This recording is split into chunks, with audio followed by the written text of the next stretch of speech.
My grandma's old house was this looming presence at the end of a long, winding driveway. It was filled with antique furniture draped in white sheets, the air always smelling faintly of lavender and dust. But the one place that always held a particular mystique, and frankly a bit of dread for me, was the attic. It was always locked, a heavy wooden door at the end of the upstairs hallway, the brass lock tarnished with age. Whenever I'd ask about it, my parents would just say it was too dangerous, filled with old junk and liable to collapse. I never pushed it. Grandma passed away last month. It was quiet, peaceful.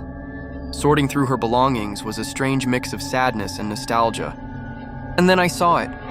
A small antique key lying on the dusty floor right in front of the attic door. It was like it had been waiting there patiently. A shiver ran down my spine. Despite my childhood apprehension, a powerful wave of curiosity washed over me. I picked it up. It felt heavy, cold in my hand. I had to know what was up there. The lock clicked open with a surprisingly loud sound in the quiet house. A wave of stale, musty air escaped as I pushed the door open.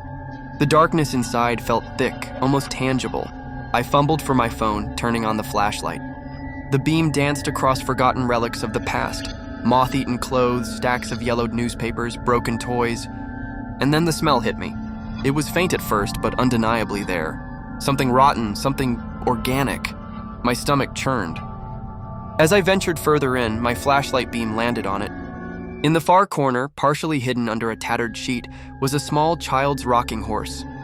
It was old, the paint chipped, one of the glass eyes missing. But what made my blood run cold were the dark, crusty stains all over it. They looked sickeningly familiar, like dried blood. A wave of unease washed over me. This wasn't just old junk.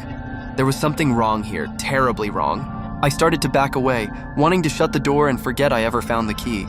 But then I heard it.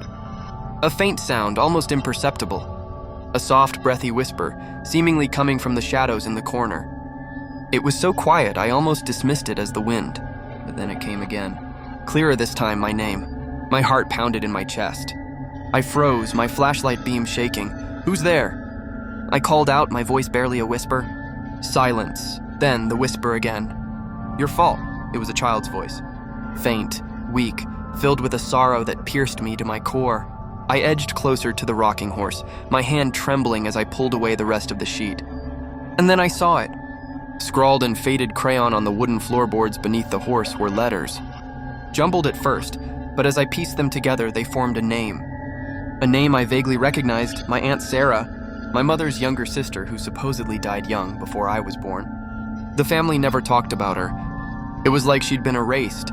Suddenly, fragmented memories flickered in my mind, hushed conversations between my parents, my grandma's tearful eyes when looking at an old photograph I'd once found. A chilling realization began to dawn. Was this attic Sarah's room? What happened to her? And why did that rocking horse and that whisper feel so accusatory? I spent the next few days piecing together the fragments of my family's hidden history. Old photo albums, hushed phone calls with distant relatives, and finally, a tearful confession from my mother. Sarah hadn't died of an illness, as I'd always been led to believe. There was an accident, a tragic childhood incident involving me when I was just a toddler.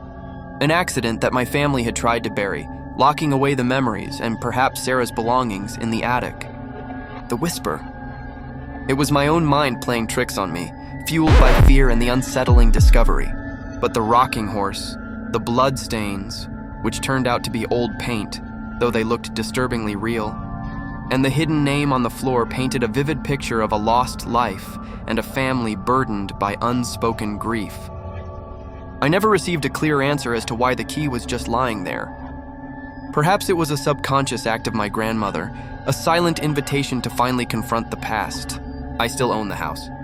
The attic door is no longer locked. I cleaned it out, kept some of Sarah's innocent drawings and a few of her toys.